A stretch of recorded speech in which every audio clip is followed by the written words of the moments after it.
going to talk about this whole cover-up, because this is looking like it was a cover-up.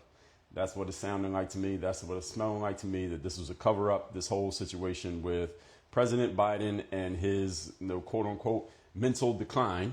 What we are starting to find out is that maybe it wasn't a mental decline. Maybe it was a mental decline, but maybe it wasn't. Maybe this guy had a terminal illness the entire time and nobody talked about it. That's what we're going to discuss here today. Carla, Indiana, good morning to you.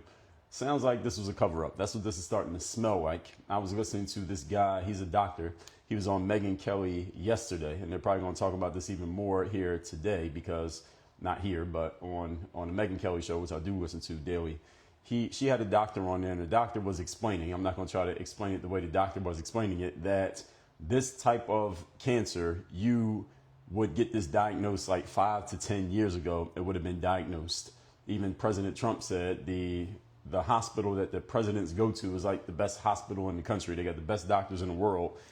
They would have found this way earlier. The type of diagnosis that Joe Biden has, in case those of y'all don't know, just yesterday they came out with this diagnosis that Joe Biden is diagnosed with cancer, and they allegedly just found it like 2 days ago.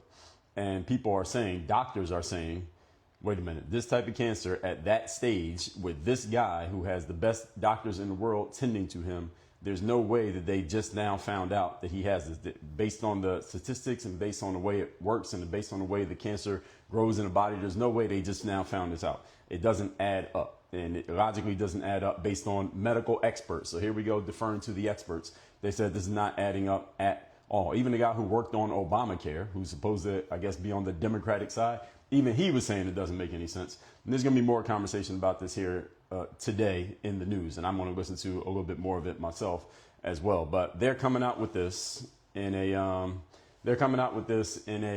what's the word? A very convenient way. Just as this week, in case y'all don't know, there's some books about the Biden administration coming out that are going to be critical of the Biden administration and the cover-up, as many people are calling it, the cover-up of what was happening with Joe Biden. Was he mentally declining? How much did people know? Who knew? Who was covering it up? Who was acting like they didn't know? From Kamala Harris to the people in the news, to the people in the administration, to Dr. Jill Biden, and all of these people. And she actually does have a doctorate degree, but she was abusing the term doctor. We ain't going to talk about that here today. That's what we're going to discuss. All of this is the cover-up of the Joe Biden situation and how this is all looking really, really fishy. And just conveniently, a couple days before the books come out that are going to expose what was happening in that administration, all of a sudden they found out that he has cancer.